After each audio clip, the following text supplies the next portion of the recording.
வணக்கம். இன்னைக்கு உங்களுக்காக கதை சொல்ல வந்திருப்பது வியல் உங்கள் சகி. இன்னைக்கு நம்ம பார்க்க போற கதையின் பெயர் இதற்குத்தானே ஆசைப்பட்டாய். கதைக்குள்ள போலாமா? மாலையும் கழுத்துமாக வந்து நின்ற தனது அண்ணாவிற்கும் அன்னிக்கும் ஆரத்தி எடுத்தனர் கௌசல்யாவும் அருணும். இதை பார்த்து வந்திருந்த அக்கம் பக்கத்தினரும் சொந்த பந்தங்களும் சிரிக்க, ஏய் என்னடா பெரிய மனுஷங்களா, இப்படி கொண்டாங்க, இதெல்லாம் நீங்க செய்யக்கூடாது என்று அவர்கள் கையில் இருந்த ஆரத்தி தட்டை சிரித்து கொண்டே வாங்கினாள் பக்கத்து வீட்டு பார்வதி பாட்டி. போ பாட்டி, எங்க அண்ணிக்கும் அண்ணாக்கும் நாங்க தான் ஆரத்தி எடுப்போம். எங்க அண்ணி மொத எங்க வீட்டுக்கு வந்திருக்காங்க, அவங்களுக்கு நாங்க தான் எல்லாம் செய்வோம். என்னடா அருண் என்று தனது தம்பியை பார்த்தாள் கௌசி. ஆமா ஆமா என்று இருவரும் சேர்ந்து ஆரத்தி எடுத்து விட்டு அதை வாசலில் கொட்ட வெளியே ஓடினார். செந்தில் அவர்களை பார்த்து சிரித்து கொண்டிருக்க, என்ன செந்தில், உன் தம்பிய தங்கச்சியும் ரசிச்சுட்டே நிக்கிற, உன் பொண்டாட்டியை கூட்டிட்டு உள்ள வா என்று அழைத்தாள் பார்வதி. சரி பாட்டி என்று கூறிவிட்டு அருகிருந்த ரேகாவை பார்த்தான். அவள் அமைதியாக தலையை குனிந்து கொண்டு நின்றிருந்தாள். ரேகா வாமா என்று அழைத்துவிட்டு அவன் உள்ளே செல்ல ரேகா தலையை நிமிர்த்தி அந்த வீட்டை சுற்றி பார்த்து கொண்டே உள்ளே சென்றாள். பச்சை பசையில் வயல்வெளிக்கு நடுவே இருக்கும் சிறிய ஓட்டு விடாது. அந்த காலத்தில் செந்திலின் தாயும் தந்தையும் தனது சொந்த உழைப்பால் அந்த 2 ஏக்கர் நிலத்தை வாங்கி அதன் நடுவே ஒரு சிறிய ஓட்டு வீட்டையும் கட்டி ஆனந்தமாக குடும்பம் நடத்தி வந்தனர்.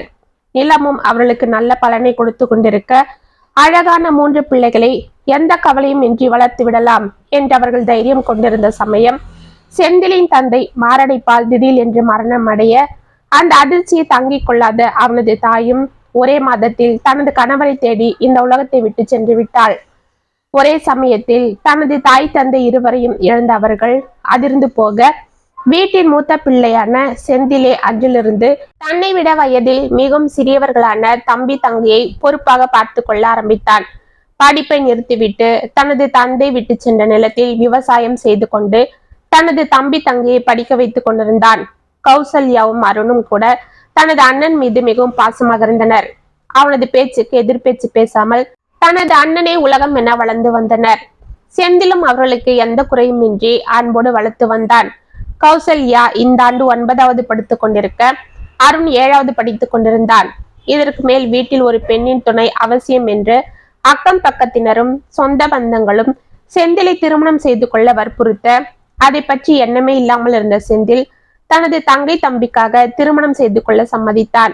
மாயவரம் டவுனில் ரேகாவின் தந்தை மளிகை கடை வைத்திருக்க அவருக்கு பாபு ரேகா என்ற 2 பிள்ளைகள் இருந்தனர். பாபு BE படித்துவிட்டு சென்னையில் ஒரு தனியார் கம்பெனியில் பணியில் இருக்க ரேகா +2 முடிக்கும் சமயம் அவளது தாய் இறந்து விட்டாள்.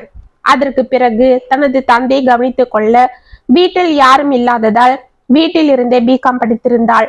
அவளது அழகு குணம் அனைத்தையும் பார்த்த அக்கம் பக்கத்தினரும் சொந்த பந்தங்களும் இவளுக்கு ஒரு ராஜகுமாரனே கணவனாக வரப்போகிறான் என்று கூறிக்கொண்டிருக்க ரேகாவும் அந்த வார்த்தைகளை எல்லாம் தனது அடிமனதில் பதிய வைத்து தனது அழகிற்கு நிச்சயம் நன்கு படித்த பணக்காரனே கணவனாக வரப்போகிறான் என்றும் தன்னை அவன் தங்க தட்டில் தாங்க போகிறான் என்றும் தான் கார் பங்களா என வசதியாக வாழப்போகிறோம் என்றும் கனவு கண்டு கொண்டிருந்தாள். ஆனால் அவளின் தந்தை வாசு அவளுக்கு நெய்க்காரன் பட்டியில் இருக்கும் செந்திலையே பேசி முடித்தார். செந்தில் பொறுப்பானவன் என்றும் சொந்தமாக விவசாயம் செய்கிறான் என்றும் படிப்பு அவ்வளவாக இல்லை என்றாலும் பாசமானவன் என்றும் முக்கியமாக அங்கே தனது மகளுக்கு மாமியார் கொடுமை இல்லை என்றும் தனது பெண் அங்கு சென்றால் வீட்டின் மூத்த மருமகளாக அந்தஸ்து கிடைக்கும் என்றும் அங்கு தனது இஷ்டம் போல் அவள் இருக்கலாம் என்றும் எண்ணி செந்திலையே பேசி முடித்து கோலாகலமாக திருமணத்தையும் நடத்திட ரேகாவிற்கு தனது கனவு கலைந்ததில் மிகவுமே மனது சோர்ந்து விட்டது. எனினும் தனது தந்தையின் சொல்லிற்காக மதிப்பு கொடுத்து மனதை மாற்றிக்கொண்டாள். இப்படி உட்காருங்க என்று அங்கே போடப்பட்டிருந்த பழைய மரச்சர் 2இல் செந்திலையும் ரேகாவையும் அமர வைத்தனர் பெண்கள். இருவரும் அமர்ந்ததும் செந்திலின் அத்தை அவர்களுக்கு பாலும் பழமும் கொண்டு வந்து கொடுக்க, அத்தை இப்படி கொடு, நாங்க தான் அன்னைக்கு கொடுப்போம் என்று வடுக்கென்றதை பிடுங்கிய கௌசல்யா, அண்ணி இந்தாங்க அண்ணி, நீங்க சாப்பிடுங்க என்று அவள் வாயில் ஊட்டினாள். அடடடடா, இந்த பசங்க நம்மள ஒன்னும் செய்ய விட மாட்டேன்றாங்கடி, வாங்க நாம போய் சமையலையாவது பார்ப்போம் என்று அவர்களின் அத்தை சலித்து கொண்டு உள்ளே செல்ல அனைவரும் அவள் பின்னால் சென்றனர். ரேகா சிரித்து கொண்டே பழத்தை வாங்கி சாப்பிட ஆரம்பித்தாள். இதை பார்த்து சிரித்த செந்தில், என்ன ரேகா, என் தம்பியும் தங்கச்சியும் உன்னை ரொம்ப தொந்தரவு பண்றாங்களா என்று கேட்டான். இல்லை என்பது போல் தலையை ஆட்டினாள். உன்னை பொண்ணு பார்த்துட்டு வந்ததுல இருந்தே ஆரம்பிச்சிட்டாங்க. அண்ணி சூப்பரா இருக்காங்க, அவங்களுக்கு இது வாங்கி கொடுனா அது வாங்கி கொடுனா நாங்க அண்ணியை எந்த வேலையும் செய்ய விட மாட்டோம், அண்ணியை நாங்க பத்திரமா பார்த்துப்போன்னு அப்பவே லிஸ்ட் போட ஆரம்பிச்சிட்டாங்க என்று சிரித்தான். ஆமா, பின்ன எங்க அண்ணி எங்களுக்கு அம்மா போலன்னு நீ தானே சொன்ன, அதுதான் பாருண்ணா, அண்ணியும் ஒரு அசப்புல போட்டோல இருக்கிற நம்ம அம்மா போலவே இல்ல என்று கௌசல்யா கூற, ஆமண்ணா என்றான் அருண். ரேகா அமைதியாக திரும்பி சுவரில் இருக்கும் தனது மாமியாரின் போட்டோவை பார்த்தாள். அன்று இரவே வந்திருந்த சொந்த பந்தங்கள் அனைவரும் கிளம்பிவிட மறுநாள் காலை ரேகா எழுந்து வெளியே வருவதற்குள் கௌசல்யாவே வாசல் தெளித்து கோலம் போட்டு வீட்டை பெருக்கி சுத்தப்படுத்தியிருந்தாள். ரேகாவிற்கு இது ஆச்சரியமாக இருக்க, அண்ணி எழுந்துட்டீங்களா என்று கேட்டுக்கொண்டே அவளுக்கு சூடாக காப்பியை கொண்டு வந்து கொடுத்தாள். ஏ கௌசி, என்னம்மா நீயே காப்பிலாம் போட்டுட்டியா, நீயே இதெல்லாம் செய்யற, நான் செஞ்சிக்க மாட்டேனா என்று கேட்டுக்கொண்டே அதை வாங்கி கொண்டாள். பரவாயில்ல அண்ணி, நீங்களே பாவம் ரொம்ப டயர்டா இருப்பீங்க, இது புது இடம் வேற, உங்களுக்கு அதுக்குள்ள என்ன தெரியும், அதுதான் நானே எல்லாம் செஞ்சிட்டேன். அப்படியா, நல்ல பெரிய மனுஷி போல பேசுற என்று அவள் தலையை பிடித்து லேசாக ஆட்டிய ரேகா, ஆமா ஸ்கூலுக்கு போகல, எங்க அருணா காணோம் என்று சுற்றி பார்த்தாள். தோண்டி நான் இங்கதான் இருக்கேன் என்று கையில் ஒரு சிறிய கிண்ணத்தில் முல்லை பூக்களை கொண்டு வந்து ரேகாவிடம் கொடுத்தான் அருண். ஏய் என்னப்பா, ஏது இந்த பூ என்று அதை வாங்கி கொண்டாள் ரேகா.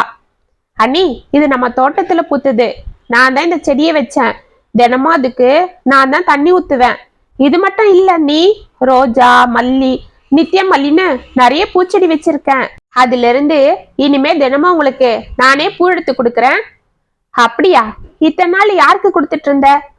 அக்காக்கு கொடுப்பேன், அப்புறம் அம்மா போட்டோக்கும் சாமி போட்டோக்கும் போடுவேன், இனிமே உங்களுக்கு தான் ஃபர்ஸ்ட் என்று சிரித்தான். அவர்களை ஆச்சரியமாக பார்த்த ரேகா, ஆமா எங்க ஸ்கூலுக்கு கிளம்பலையா ரெண்டு பேரும் என்று பரபரப்பாக கேட்டாள். தோ நீ கிளம்பணும் என்றனர் இருவரும். சரி சரி, நான் குளிச்சுட்டு உங்க ரெண்டு பேருக்கும் டிஃபன் செய்யறேன், அதுக்குள்ள நீங்க கிளம்புங்க என்றவள் உள்ளே செல்ல இவற்றை எல்லாம் பார்த்து கொண்டே வெளியே வந்தான் செந்தில். அவன் முகத்தில் புன்னகை அரும்பியது. அன்றிலிருந்து ரேகாவை அவர்கள் மூவரும் மகாராணியைப் போலவே நடத்தி கொண்டிருக்க ரேகாவும் தனது மனதில் இருந்த கனவை எல்லாம் மறந்து அவர்கள் அன்பில் மிகவும் மூழ்கி போய் அவர்களுடன் ஒன்றி போனாள். இப்படியே 3 மாதங்கள் உருண்டோட அன்று அவர்கள் வீட்டிற்கு வந்த வாசு தனது மகளின் குடும்பத்தை பார்த்து பூரித்து போனார். அப்படியே தனது மகன் பாபுவின் திருமண செய்தியையும் செந்திலிடமும் ரேகாவிடம் கூறினார். என்னப்பா திடுதிடுப்புன்னு வந்து அண்ணன் கல்யாணத்துக்கு தேதி குறிச்சிருக்குன்னு சொல்றீங்க, பொண்ணு பார்க்க போகல, எங்களுக்கு ஒரு தகவலும் சொல்லல என்று ரேகா கேட்க, அதுக்கு இல்லம்மா, உங்க அண்ணன் கூட வேலை பார்க்குற பொண்ணை காதலிக்கிறேன்னு வந்து ஒரு நாள் சொல்லிட்டான்.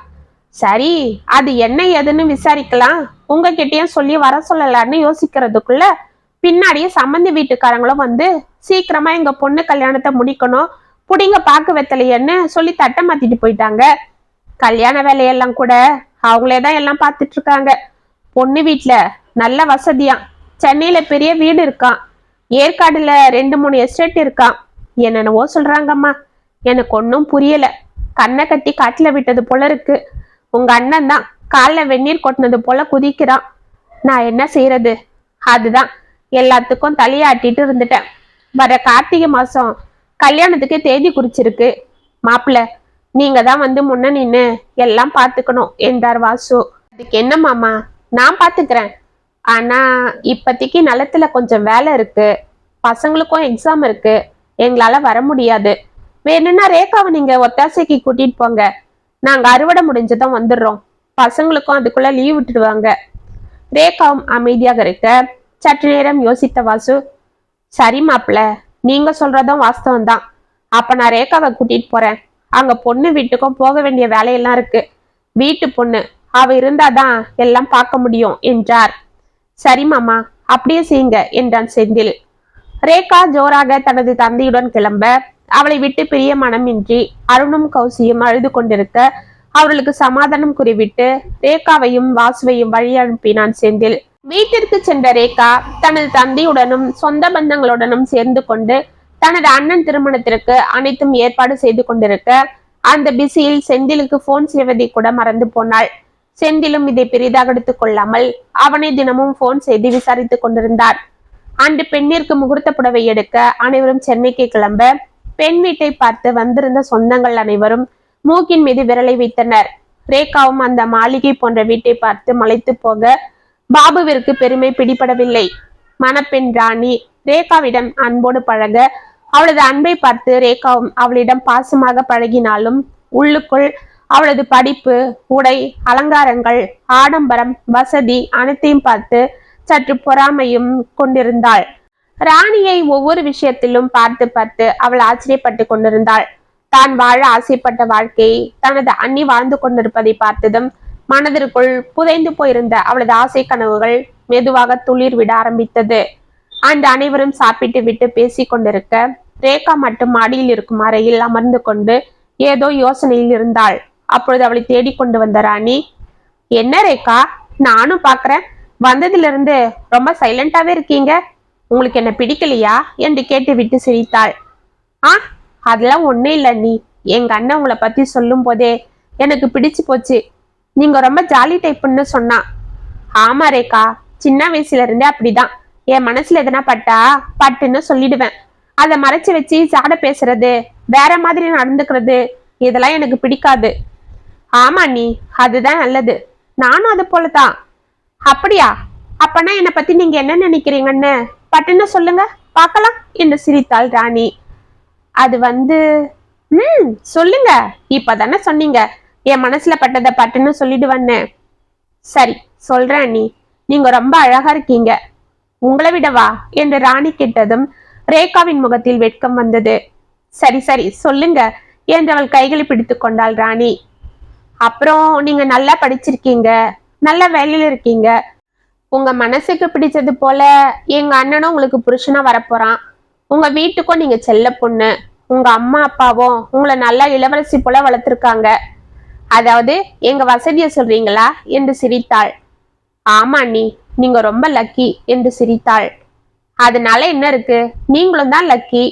என்ன உங்க அழகுக்கும் உங்க ஆசைக்கும் ஏத்தா போல புருஷன் தான் கிடைக்கலன்னு உங்க அண்ணன் தான் புலம்பிட்டே இருப்பாரு என்றாள் ராணி. அவளை ஒன்றும் புரியாமல் அமைதியாக பார்த்தாள் ரேகா. என்ன பாக்குறீங்க, உங்களை பத்தி உங்க அண்ணன் அடிக்கடி சொல்லுவாரு, என் தங்கச்சி ரொம்ப அழகு, அவளுக்கு நல்லா படிக்கணும், பெரிய இடத்துல கல்யாணம் பண்ணிட்டு போகணும்னு ஆசை. நாங்களும் அப்படிதான் நினைச்சோம், ஆனா விதியால எல்லாமே தலைகீழா மாறிடுச்சு. பாவம், அவ எங்கேயோ கிராமத்துல ஒரு படிக்காதவனை கல்யாணம் பண்ணிக்கிட்டு அவஸ்தப்படுறா என்று ராணி கூறிக்கொண்டே போக, அண்ணி அதெல்லாம் ஒண்ணே இல்ல என்று மெதுவாக தடுமாறினாள் ரேகா. இதற்குள் ஏய் கல்யாண பொண்ணே என்று அழைத்து கொண்டு ஒரு இளைஞன் உள்ளே வர அவனை பார்த்த ராணி, ஏய் தினேஷ் நீயா என்று ஓடி சென்று அணைத்து கொண்டாள். அவளை ஒன்றும் புரியாமல் பார்த்து கொண்டே எழுந்து நின்றாள் ரேகா. ஏய் ராணி, இப்பதான் நான் பாபுன்றவரை காதலிக்கிறேன்னு போன்ல சொன்னேன், ஆனா அப்பா அதுக்குள்ள அடுத்த மாசம் கல்யாணம், சீக்கிரமா வாடான்னு பின்னாடியே மெசேஜ் அனுப்புறாரு, என்னடி இதெல்லாம் என்று அவள் தலையில் குட்டினான். ஏய் வலிக்குதுடா என்று அவனை அடித்தாள் ராணி. வலிக்கட்டும், நான் ஊர்ல இல்லாத தைரியத்துலதான் நீ காதல் கத்திரிக்கான்னு பண்ண ஆரம்பிச்சிட்டியா, நான் மட்டும் இருந்திருந்தா தெரிஞ்சிருக்கும் கதை என்று கேலியாக சிரித்து கொண்டு திரும்பினான். அங்கே ரேகா நின்று கொண்டு இருவரையும் ஆச்சரியமாக பார்த்து கொண்டிருக்க, ஏய் வாவ், யார் இவங்க இவ்வளவு அழகா இருக்காங்க என்று ராணியிடம் கேட்டான். ஏய் அண்ணா பேசாம இருடா, இது என்னோட நாத்தனாரு, பேரு ரேகா என்றாள். ஓ அப்படியா, ஆமா இவளுக்கு எப்ப கல்யாணம் என்று ரேகாவை பார்த்து கொண்டே கேட்டான். ஏய் அவங்களுக்கு கல்யாணம் ஆயிடுச்சு, பேசாம இரு என்று தனது அண்ணனை அடித்து விட்டு, சாரி ரேகா, எங்க அண்ணன் தினேஷ் லண்டன்ல இருக்கான், அங்க இருக்கிற எங்க கம்பெனியை இவன் தான் பாத்துக்கிறான், இப்படிதான் பட்டுன்னு எதனா பேசிடுவான், தப்பா எடுத்துக்காதீங்க என்றாள். பரவாயில்ல என்று ரேகா மெதுவாக தலையை ஆட்ட, என்ன ராணி உங்க நாத்தனாரு ரொம்ப சைலண்டா இருப்பாங்க போல இருக்கு, நம்மள போலலாம் இல்லைன்னு நினைக்கிறேன். ஆமா இவங்க அண்ணன் எப்படி இருப்பாரு, ஐ மீன் மாப்பிள்ள, அவரும் இது போல தானா, எப்படி உனக்கு செட் ஆச்சு என்று சிரித்தான் தினேஷ். ஏய் அவரை பார்த்துட்டு பேசு. ஆமா இது என்ன லண்டன்னு நினைச்சியா, உன்னை பார்த்த உடனே கட்டி பிடிச்சு அறிமுகப்படுத்திக்க, இது நம்ம இந்தியா, ஞாபகம் வச்சுக்க என்று சிரித்தாள் ராணி. ஆமா என்ன இந்தியா கலாச்சாரம் அது இதுன்னு பழைய காலத்து ஆள போல பேசுற, இங்க இருக்கிறவங்களும் இப்பெல்லாம் ரொம்ப அட்வான்ஸா தான் இருக்காங்க, தெரிஞ்சுக்க. சரி சரி, விட்டா நீ ஓவரா பேசுவ. சரி கீழே வா, நான் உனக்கு அவரை அறிமுகம் செய்கிறேன் என்று அவனை அழைத்து கொண்டு கீழே சென்றாள். தினேஷ் அவளுடன் செல்லும் முன்பு ஒரு தரம் ரேகாவை திரும்பி பார்த்துவிட்டு தான் சென்றார். ரேகாவிற்கு புயல் அடித்து ஓய்ந்தது போல் இருக்க அவள் அமைதியாக சேரில் அமர்ந்தாள். அவள் மனதில் தினேஷின் ஸ்டைலான பார்வை, அவன் உடை, அலங்காரம், அவனது சிரித்த முகம், பகட்டு அனைத்தும் ஒரு தரம் உலா வந்தது. தான் மனதில் கற்பனை செய்து வைத்திருந்த ராஜகுமாரனுக்கு ஏற்ற அம்சங்கள் அனைத்தும் அவனிடம் தெரிய அந்த அதிர்ச்சியில் சற்றே தடுமாறி போனாள். ஆனாலும் உள்ளுக்குள் ஒரு குரல், ஏ ரேகா, நீ திருமணமானவள் என்று கூற இதற்குள் அவளது செல்போன் ஒலித்தது. திடுக்கிட்டு அதை அவள் பார்க்க அதில் செந்திலின் எண்ணை பார்த்து முகம் சுளித்தாள். 1 மாதம் கெலாட்டாவிற்கு பிறகு ராணி பாபு திருமணம் கோலாகலமாக நடந்தேற ஒரு வழியாக அனைத்தும் ஓய்ந்து செந்திலுடன் ரேகாவும் நெய்க்காரன் பட்டிக்கு கிளம்பினாள். ஊரிலிருந்து வந்ததிலிருந்து ரேகா தனது அண்ணியின் அம்மா வீட்டை பற்றியும் அவர்களது வசதியான வாழ்க்கையை பற்றியுமே பேசிக் கொண்டிருக்க செந்தில் அதையெல்லாம் கவனித்துக் கொண்டு தனது வேலைகளை அமைதியாக பார்த்து கொண்டிருந்தான். அந்த கனவிலேயே மூழ்கி போன ரேகாவிற்கு வீட்டில் வேலைகள் செய்வதும் கௌசியும் அருணும் தன்னை அண்ணி அண்ணி என்று சுற்றி வருவதும் தொல்லையாகி போக அவர்களை முகம் காட்டுவதும், உடம்பு சரியில்லை என்று வீட்டில் வேலைகள் செய்யாமல் எப்பொழுதும் படுத்துக்கொண்டு எதையோ யோசிப்பதும் என இருக்க செந்தில் அனைத்தையும் பொறுத்து கொண்டிருந்தாலும் அன்று அவனது பொறுமைக்கு ஒரு சோதனை வந்தது. அன்று ராணி தனது கணவனுடன் ஏற்காட்டில் இருக்கும் எஸ்டேட்டுக்கு போவதாக கூற அங்கே அவர்கள் ஹனிமூனிற்காக அனைத்து ஏற்பாடுகளும் தினேஷை செய்து கொண்டிருந்தான் என்று போனில் பீற்றிக் கொண்டிருந்தாள். இதை கேட்ட ரேகாவிற்கு மனதில் ஏக்கம் வர அன்று முழுவதும் எதுவும் செய்யாமல் அமைதியாக படுத்துக்கொண்டு எதையோ யோசித்துக் கொண்டிருந்தாள். கௌசல்யா பள்ளியிலிருந்து வந்து பசியாக இருக்கிறது என்று கேட்க, இன்னைக்கு எனக்கே ஒரே தலைவலியா இருக்குன்னு எதுவும் சமைக்கல, வேணும்னா நீ எதனா செஞ்சு சாப்பிட்டுக்க என்று கூறிவிட்டு திரும்பி படுத்துக் கொண்டாள் ரேகா. கௌசல்யாவிற்கு முகம் வாட, அக்கா வாக்கா, நம்ம எதனா நூடுல்ஸாவது செஞ்சுப்போம், எனக்கு ஒரே பசியா இருக்கு, மதியம் கூட சாப்பாடு கொண்டு போல என்றான் அருண். சரிடா இரு, நான் போய் உனக்கு நூடுல்ஸ் செய்யறேன் என்று அடுப்படிக்கு சென்றாள் கௌசல்யா. சற்று நேரத்தில் உள்ளிருந்து அவளது அலறல் சத்தம் கேட்க பதறிக்கொண்டு ரேகாவும் அருணும் உள்ளே ஓடினர். அப்பொழுதுதான் நிலத்தில் வேலைகளை முடித்து கொண்டு உள்ளே வந்த செந்தில் கௌசல்யாவின் சத்தம் கேட்டு உள்ளே ஓட அங்கே கௌசல்யா காலில் கொதிக்கும் நூடுல்ஸை கொட்டி கொண்டு துடித்துடித்துக் கொண்டிருப்பதை பார்த்து பதறி போனான். அவளை தூக்கி கொண்டு அவன் ஹாஸ்பிட்டலுக்கு விரைய அருணும் பின்னால் ஓடினான். ரேகா அமைதியாக பார்த்து கொண்டு அங்கேயே நின்றாள். அன்று இரவு தனது தம்பி தங்கைக்கு சாப்பாட்டை ஊட்டி கௌசல்யாவிற்கு மருந்துகளை கொடுத்து படுக்க வைத்த செந்தில் அமைதியாக எழுந்து தனது அறைக்கு வந்தான். அவனை பார்த்த ரேகா எழுந்து கொண்டாள். அவனை பார்த்து சற்று பயத்துடனேயே, என்னங்க நான் வந்து என்றவள் ஏதோ கூற வாயெடுக்க, ரேகா நான் உன்னை எதுவும் சொல்ல வரல, நீ பயப்படாத, ஆனா ஒன்னே ஒண்ணு மட்டும் நான் சொல்லிக்கிறேன், உனக்கு இந்த வாழ்க்கை பிடிச்சிருந்து என்னையும் என் தங்க தம்பிச்சியும் பிடிச்சிருந்தா மட்டும் நீ இங்க இருக்கலாம், இல்லனா உன் இஷ்டம் போல நீ என்ன வேணாலும் பண்ணிக்கலாம், நான் அதுக்கு ஒன்னும் சொல்ல மாட்டேன். ஏன்னா நான் உன்கிட்ட ஏற்கனவே எத்தனையோ வாட்டி சொன்னதுதான், என்னோட வாழ்க்கை இதுதான், நான் உன்னை கல்யாணம் பண்ணி கேட்டதே என் தம்பி தங்கைக்காக தான், ஆனாலும் என்னை நம்பி வந்த உன்னை நான் கண்டிப்பா விட மாட்டேன். என் மனசுல மட்டும் இல்ல, இந்த வீட்லயும் நீ ராணியா இருக்கலான்னு, ஆனா நீ இந்த அன்பு கோட்டையை விட்டுட்டு வேற ஏதோ கோட்டைக்கு ஆசைப்படுறேன்னு தோணுது, அதனால இது பெரிய பிரச்சனையாகி நம்ம கசப்போட பிரியறதுக்கு இப்பவே பிரிஞ்சிடலாம், நல்லபடியாவே என்று கூறிவிட்டு வெளியே சென்று திண்ணையில் படுத்து கொண்டான். ரேகாவனை பார்த்து கொண்டே கட்டிலில் அமர்ந்தாள். மறுநாள் காலை அவள் தனது பெட்டிகளை எல்லாம் கொண்டு வந்து வெளியே வைக்க மாட்டிற்கு புண்ணாக்கு வைத்து விட்டு வந்த செந்தில் அவளை பார்த்து அதிர்ந்து நின்றான். தனது மகளின் முடிவை பார்த்து அதிர்ந்து போன வாசு அவளிடம் எவ்வளவோ மன்றாடி தோற்று போக விஷயம் தெரிந்து ஊருக்கு வந்த பாபுவும் ராணியும் அவளுக்கே பரிந்து பேசி அவள் முடிவை பாராட்டி கொண்டிருந்தனர். அப்பா என்னப்பா சும்மா மாப்பிள்ள மாப்பிள்ளன்னு அந்த வெத்து பயிலுக்காக இவளை போட்டு சித்திரவதை பண்றீங்க? பாவம் ரேகா, நான் அப்பவே சொன்னேன் அவளுக்கு இருக்கிற குணத்துக்கு அவளுக்கு அந்த கிராமம் எல்லாம் செட் ஆகாதுன்னு. சொன்னா கேட்டீங்களா? பாருங்க, நான் சொன்னது போல ஆயிடுச்சு, கல்யாணம் ஆகி 1 வருஷம் கூட ஆகல, அதுக்குள்ள இப்படி வந்து நின்னுட்டா என்றான் பாபு. ஆமா மாமா, ரேகா இருக்கிற அழகுக்கும் கலருக்கும் அந்த பட்டிக்காட்டு மாப்பிள்ளைய எதுக்கு பாத்தீங்க? இப்ப கூட ஒன்னும் பிரச்சனை இல்ல. பேசாம 2 பேருக்கும் டைவர்ஸ் வாங்கி கொடுத்துட்டு ரேகாக்கு வேற ஒரு கல்யாணம் பண்ணி வைக்கலாம். நீங்க ஓகே சொன்னா எங்க அண்ணன் தினேஷிய கூட பேசி முடிச்சிடலாம் என்றாள் ராணி மெதுவாக. அவளை அனைவரும் ஆச்சரியமாக பார்க்க, என்ன பாக்குறீங்க? ரேகாவை பார்த்ததுல இருந்து எங்க அண்ணனும் அவங்களே தான் நினைச்சிட்டு இருக்கான். எங்க அம்மா அப்பாக்கும் ரேகாவை ரொம்ப பிடிச்சிருக்கு. இந்த பொண்ணுக்கு மட்டும் கல்யாணம் ஆகாம இருந்திருந்தா நம்ம தினேஷுக்கே கட்டிருக்கலாம்னு சொல்லிட்டே இருந்தாங்க. இப்ப என்ன, கல்யாணம் ஆகி கொஞ்ச நாள் தானே ஆகுது. இப்பவே இவங்க பிரிஞ்சு வந்ததே நல்லதா போயிடுச்சு. இன்னும் கொஞ்ச நாள் போனா 1 வருஷம் ஆகிடும். டைவர்ஸும் ஈஸியா கிடைச்சிடும். அதுக்கு எங்க அப்பாவே எல்லா ஏற்பாடும் பண்ணிடுவாரு. அப்புறம் என்ன, எங்க அண்ணனுக்கே கல்யாணம் பண்ணிடலாம். நீங்க ஒன்னும் ஒரி பண்ணிக்காதீங்க மாமா என்றாள் ராணி சாதாரணமாக. வாசு அதிர்ந்து போய் தனது மகளை பார்க்க, அவளது முகத்தில் சந்தோஷம் தாண்டவமாடுவதை பார்த்து அவர் குழம்பி போனார். இப்படியே நாட்கள் உருண்டோட ரேகாவிற்கும் செந்திலுக்கும் விவாகரத்துமானது. அன்று கடைசியாக ரேகாவை அவன் கலங்கிய கண்களோடு பார்த்து விட்டு செல்ல அவன் பின்னால் கௌசியும் அருணும் அழுது கொண்டே சென்றனர். இதை பார்த்து கொண்டு அமைதியாக நின்றிருந்த ரேகாவிடம் வந்த ராணி, என்ன ரேகா, இன்னும் ஏன் குழப்பமாவே இருக்கீங்க? இன்னையோட எல்லாம் முடிஞ்சு போச்சு. இனிமே அவருக்கும் உங்களுக்கும் ஒன்னும் இல்ல. இங்க பாருங்க, எங்க அண்ணன் உங்களை பார்க்கணும்னு ஏற்காடுல இருந்து வந்திருக்கான். 2 பேரும் அப்படியே ரிலாக்ஸா வெளியில போயிட்டு வாங்க என்றாள். ஆமா ரேகா, வாங்க, நம்ம வாழ்க்கைய பத்தி டிஸ்கஸ் பண்ண நிறைய இருக்கு என்று அவள் கைகளை பிடித்து கொண்டு காரில் ஏற்றினான் தினேஷ். ஒரே மாதத்தில் அவர்கள் திருமணம் கோலாகலமாக நடந்தேற ரேகாவை அழைத்து கொண்டு ஏற்காட்டில் இருக்கும் எஸ்டேட்டிற்கே சென்றான் தினேஷ். இனி அங்கே எஸ்டேட்டை பார்த்து கொண்டு செட்டில் ஆக அவன் முடிவு செய்ய ரேகாவிற்கும் தனது கனவு பழித்த சந்தோஷத்தில் உற்சாகமாக இருந்தாள்.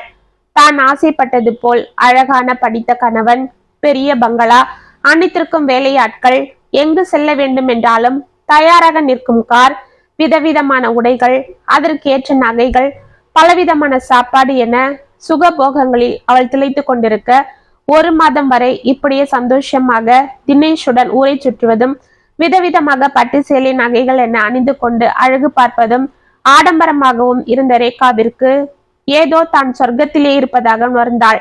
ஆனால் போக போக அது அவளை தனிமைப்படுத்த போகிறது என்றும், அந்த வாழ்க்கை அவள் கழுத்தை பிடிக்கப் போகிறது என்றும் அவள் அறியாமல் இருக்க, அதை தெரிந்து கொள்ளும் நேரமும் நெருங்கியது. தினேஷ் இப்பொழுதெல்லாம் வீட்டிற்கே சரியாக வராமல் இருப்பதும், அப்படியே வந்தாலும் வரும் பொழுதெல்லாம் குடித்துவிட்டு தள்ளாடி கொண்டு வருவதும், தனது எஸ்டேட்டில் பணி செய்யும் பெண்களுடன் அடிக்கடி ஊரை சுற்றுவதும் என இருந்தான். இதை பற்றி ரேகா அவனை ஏதாவது கேட்டால், ஏய் இந்த பாரு, நான் எப்பவும் அப்படிதான். பொம்பளைங்க விஷயத்துல எனக்கு கொஞ்சம் சபலம் அதிகம். அது கல்யாணம் ஆன பொண்ணா இருந்தாலும் சரி, கல்யாணம் ஆகாத பொண்ணா இருந்தாலும் சரி, எனக்கு தினமும் விதவிதமா பொண்ணுங்க வேணும் என்று தள்ளாடி கொண்டே கூறினான். இதை கேட்டு அதிர்ந்து போன ரேகா, என்னங்க சொல்றீங்க? அப்ப என்ன எதுக்கு கல்யாணம் பண்ணிக்கிட்டீங்க என்று சற்று ஆவேசமாக கேட்டாள். ஆமாண்டி, அதுக்காக தான் நான் கல்யாணமே வேண்டான்னு இருந்தேன். லண்டன்ல எல்லாம் இதெல்லாம் சகஜம். அங்க என்ன யாரும் கேட்கவும் மாட்டாங்க. ஆனா எங்க அம்மா அப்பா தொல்லை தாங்க முடியாம இங்க வந்ததும் என்னால எதுவும் செய்ய முடியல. அவங்க வேற கல்யாணம் பண்ணிக்க சொல்லி தொந்தரவு பண்ண ஆரம்பிச்சுட்டாங்க. அப்பதான் உன்னை பார்த்தேன். எனக்கு பிடிச்சிருந்தது. உன்னை எப்படியாவது அனுபவிக்கணும்னு ஆசைப்பட்டேன். ஆனா உன்னை அப்படிலாம் ஒரே நாள்ல அனுபவிச்சுட்டு விட முடியாதுன்னு தெரிஞ்சுக்கிட்டேன். அதனாலதான் என்ன செய்யறதுன்னு யோசிச்சுட்டு இருந்தேன். அப்ப என் தங்க வந்து, உனக்கு டைவர்ஸ் ஆக போது, நீ அவளை கல்யாணம் பண்ணிக்கணும், அம்மாவும் அப்பாவும் கூட அதுதான் ஆசைப்படுறாங்கன்னு சொன்னான். எனக்கும் ஒரு யோசனை வந்தது. எங்க அம்மா அப்பா இனிமேலும் என்ன லண்டனுக்கு திரும்பி அனுப்ப மாட்டாங்க. இங்க இருந்தா என்ன கல்யாணம் பண்ணிக்கன்னு தொல்லை பண்ணுவாங்க. எனக்கும் உன் மேல ஒரு கண்ணு. இது எல்லாம் செட்டில் ஆகணும்னா நான் உன்னை கல்யாணம் பண்ணிக்கணும். அப்பதான் உன்னை கொண்டு வந்து இங்க விட்டுட்டு நான் என் இஷ்டம் போல இருக்கலாம். எங்க அம்மா அப்பாக்கும் நீங்க இருக்கிறதால எந்த சந்தேகமும் வராது. உனக்கும் இது 2வது கல்யாணம்ன்றதால பெருசா நீயும் எதையும் கண்டுக்க மாட்டேன்னு நினைச்சுதான் உன் கழுத்துல தாலி கட்டினேன். ஆனா நீ என்ன கேள்விலாம் கேக்குற. இதெல்லாம் செட் ஆகாது பேபி. உனக்கு பிடிச்சது போல இங்க பங்களா, காரு, நகை, நட்டு வசதின்னு எல்லாம் இருக்கும். அதை அனுபவிச்சுட்டு அமைதியா உன் வேலைய பார்த்துட்டு இருக்கணும், சரியா? அதை விட்டுட்டு என்னை கேள்வி கேட்கறது, பொண்டாட்டின்னு அதிகாரம் பண்றதெல்லாம் வச்சுக்க கூடாது. ஏன்னா நீ உன எனக்கு ஃப்ரெஷ்ஷான பொண்டாட்டி இல்ல. 6 மாசமா ஒருத்தன் கூட குடும்பம் நடத்தினவதான் என்றவள் கன்னத்தில் லேசாக அடித்து விட்டு தள்ளாடி கொண்டே உள்ளே சென்றான். அவன் கன்னத்தில் லேசாக அடித்த அடி அவள் இதயத்தில் பலமாக விழுந்தது. அவள் அதிர்ந்து அப்படியே நின்று கொண்டிருக்க அவளை சுற்றி அனைத்தும் இருண்டது போலானது. அன்றிலிருந்து அவள் தனிமையிலேயே தவிக்க ஆரம்பித்தாள். அந்த வெறுமை அவளை மிகவும் வாட்டியது. அதைவிட தினேஷின் நடவடிக்கைகளும் அவன் தன்னை கண்டு கொள்ளாமல் திரிவதும் அவன் மனதில் தான் ஒரு வேலைக்காரியை விட மோசமான நிலையில் இருப்பதையும் எண்ணி எண்ணி அவள் தவித்து கொண்டிருக்க அந்த பங்களா, பகட்டு, ஆடம்பரம் அனைத்தும் அவளுக்கு கசக்க ஆரம்பித்தது. இப்படி அவள் உள்ளுக்குள்ளேயே வெந்து கொண்டிருக்க அப்பொழுதுதான் செந்திலின் ஞாபகம், அவனது அன்பும் அவள் நினைவில் வந்தது.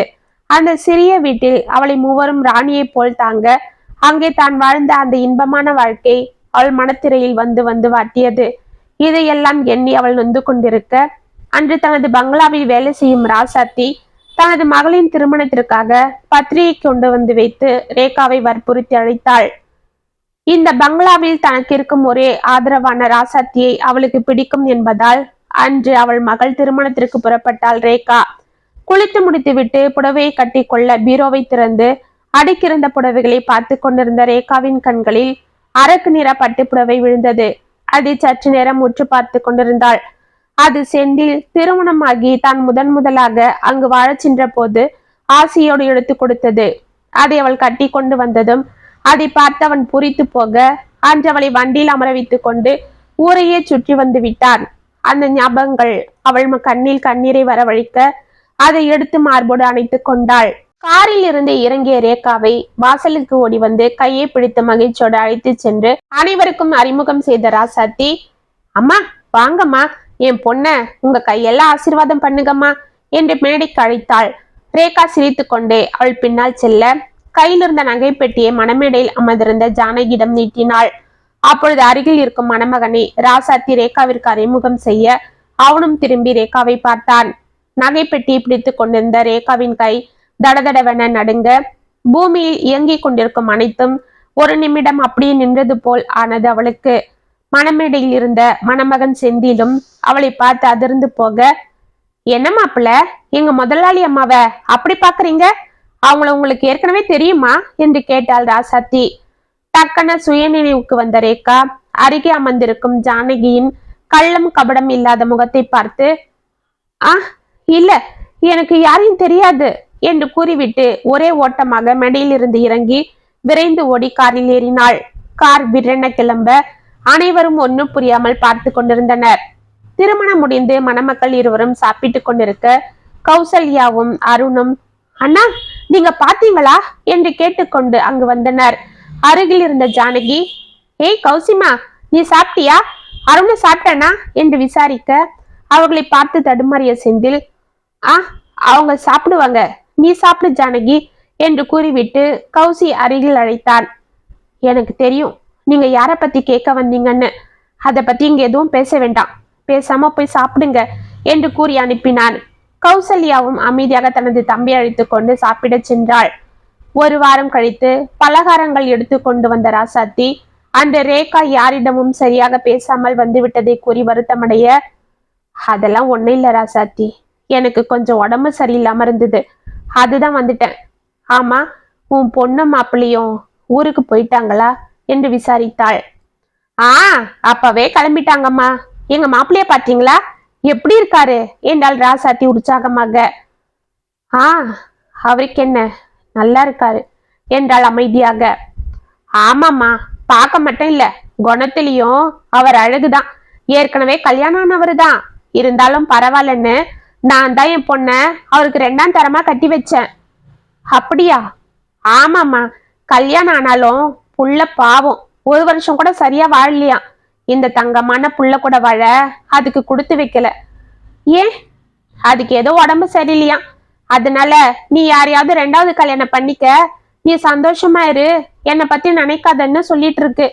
ஆனாலும் அதையே நினைச்சுக்கிட்டு கல்யாணமே வேண்டான்னு இருந்தது புள்ள. ஆனா பாவம், அந்த பொம்பளை பொண்ணு ஒண்ணு வீட்டுல இருக்குல்ல, அதுக்காவது நீ ஒரு கல்யாணம் பண்ணிக்கிட்டு தான் ஆகணும்னு அக்கம் பக்கம் உள்ளவங்க எல்லாம் தொந்தரவு பண்ணி கல்யாணத்துக்கு சம்மதிக்க வச்சிருக்காங்க. எங்க சித்தி அவங்க வீட்டு பக்கத்துலதான் இருக்கு, பார்வதின்னு பேரு. அதுதான் அந்த புள்ளைய பத்தி சொல்லி என் பொண்ணு அவனுக்கு கட்டி கொடுன்னு ஒரே அடம். நானும் போய் அந்த புள்ளைய பார்த்தேன், எனக்கும் ரொம்ப பிடிச்சிருந்ததுமா. அதுதான் உடனே கல்யாணத்துக்கு ஏற்பாடு பண்ணிட்டேன். அந்த பிள்ளைங்களும் தங்கம், பாசத்துக்காக உயிரே விடுதுங்க என்று சிரித்தாள் ராசாத்தி. ஆமா, ஆனா எனக்கு தான் அவங்க பாசத்தை அனுபவிக்க கொடுத்து வைக்கல என்று அவள் பார்க்காதவாறே கண்களை பட்டன துடைத்து கொண்டாள். சில மாதங்கள் சென்றது. அன்று ஜானகிக்கு வளைகாப்பு முடிந்து ராசாத்தி ஊருக்கு புறப்பட, என்ன அத்தை இப்பவே கிளம்பிட்டீங்க? அங்க போய் என்ன பண்ண போறீங்க? ஜானகி டெலிவரிக்கு இன்னும் கொஞ்ச நாள் தானே இருக்கு, அப்படியே இங்க இருந்துடலாம் இல்ல என்றான் செந்தில். ஆமா அத்தை என்று கௌசி அருணும் கூற, ஏ செல்லங்களா என்றவர்களை முத்தம் கொடுத்த ராசாத்தி, எனக்கும் அதுதான் மாப்பிள்ள ஆசை. ஆனா என்ன செய்யறது, எங்க முதலாளி அம்மாவை நான் தான் கிட்ட இருந்து பாத்துக்கணும். நான் இருந்தாதான் அவங்க சோறே சாப்பிடுவாங்க. இப்பவே யாரும் அவங்க கிட்ட கூட போயிருக்க மாட்டாங்க என்று சோகமாக கூறினாள். இதை கேட்டு அதிர்ந்து போன செந்தில், என்னத்த சொல்றீங்க என்று பதற, ஆமா மாப்பிள்ள, நான் உங்ககிட்ட சொல்லவே இல்லைல்ல. அன்னைக்கு உங்க கல்யாணத்துக்கு வந்துட்டு போன கொஞ்ச நாள் வரைக்கும் நல்லா இருந்த எங்க ரேகாமா போக போக ஒரு மாதிரி ஆயிட்டாங்க. ஒரு மாதிரினா? அதுதான் மாப்பிள்ள, மனநலம் பாதிச்சு பைத்தியம் போல ஆகிட்டாங்க என்று கண்களை தொடுத்து கொண்டாள் ராசாத்தி. என்னத்த சொல்றீங்க என்று செந்தில் பதற, ஆமா மாப்பிள்ள, பாவம், அந்த அம்மாக்கு நடந்த கொடுமை போல யாருக்கும் நடக்க கூடாது. எங்க முதலாளி அவங்கள கல்யாணம் பண்ணிட்டு வந்து நல்லாதான் பார்த்துட்டு இருந்தாரு. 2 பேரும் ஒரு மாசம் வர நல்லாதான் இருந்தாங்க. ஆனா போக போக எங்க முதலாளி பழக்கம் ஒன்றும் சரியா இல்லை. அதை கேட்க போய் 2 பேருக்கும் அடிக்கடி சண்டை வர ஆரம்பிச்சது. பாவம், அப்பெல்லாம் அந்த ரேகாமா தனியாதான் ரூமுக்குள்ளேயே கிடப்பாங்க. நான் மட்டும்தான் போய் அவங்களுக்கு சாப்பாடு கொடுப்பேன். மத்த யாரு கொடுத்தாலும் சாப்பிட மாட்டாங்க. அப்புறம் போக போக அவங்க தனக்கு தானே பேசிக்க ஆரம்பிச்சிட்டாங்க. எங்க முதலாளியும் முதல்ல டாக்டர் கிட்ட எல்லாம் கூட்டிட்டு போனாரு. அப்புறம் அவரும் ஒன்னும் கண்டுக்கிறது இல்ல. பாவம், அவங்க பாட்டுக்கு தனியா தோட்டத்திலேயே போய் உக்காந்து பூச்செடியோட எல்லாம் பேசிட்டு இருப்பாங்க. அன்னைக்கு கட்டிட்டு வந்தாங்களே ஒரு பட்டுப்புடவை, அததான் கையில வச்சுக்கிட்டு வெறிக்க பாத்துட்டே இருப்பாங்க. அததான் கீழே போட்டு படுத்துப்பாங்க. அதை யாராவது தொட்டா கத்தி அமக்கலம் பண்ணிடுவாங்க. இருக்க இருக்க இப்ப சுத்தமா பைத்தியம் போலாகிட்டாங்க. ஆமா மாப்பிள்ள, என்ன தவிர வேற யாரையும் உங்களுக்கு தெரியல. அதுதான் நான் அவங்கள விட்டு எங்கேயும் போறதில்ல. இப்ப கூட அவங்களுக்காக தான் ஓடுறேன். நீங்க கொஞ்ச நாள் ஜானகியை பாத்துக்கோங்க. நான் பார்வதி சித்தி கிட்ட சொல்லிட்டு போறேன். அதுக்குள்ள அவங்கள ஆஸ்பத்திரியில சேர்த்துடுவாங்க. அப்ப நான் வந்துடுறேன் என்றாள். என்னது, ஆஸ்பத்திரியிலையா? ஆமா மாப்பிள்ள, அவங்கள பைத்தியக்கார ஆஸ்பத்திரியில சேர்க்க ஐயா ஏற்பாடு பண்ணிட்டாரு என்று கண்களை துடைத்து கொண்டாள் ராசாத்தி. அட கடவுளே, ஏன்னா அந்த அம்மாக்கு இப்படி ஒரு நிலைமையோ, பாவம் என்று ஜானகி பரிதாபப்பட, இப்படி ஒரு ஆடம்பரமான வாழ்க்கைக்கு தானே அவ ஆசைப்பட்டா. அதுதான் அவளுக்கு இன்னைக்கு இந்த நிலைமை என்று மனதில் நினைத்து கொண்டு பெருமூச்சு விட்டான் செந்தில். கௌசல்யாவும் அருணும் ரேகாவிற்காக மனதிற்குள் இறைவனை வேண்டிக் கொண்டனர். இத்துடன் இதற்கு தானே ஆசைப்பட்டாய் கதை முற்றம். உங்களுக்கான எழுதின இந்த கதை உங்களுக்கு பிடிச்சிருந்தா கமெண்ட்ஸ்ல சொல்லுங்க, லைக் பண்ணுங்க, ஷேர் பண்ணுங்க, மறக்காம சப்ஸ்கிரைப் பண்ணிக்கோங்க. மீண்டும் நாளைக்கு வேற ஒரு சுவாரஸ்யமான கதையோட உங்களை சந்திக்கிறேன். அது வரைக்கும் இனிப்பிலே இருங்க. இப்படிக்கு வியல் உங்கள் சகி.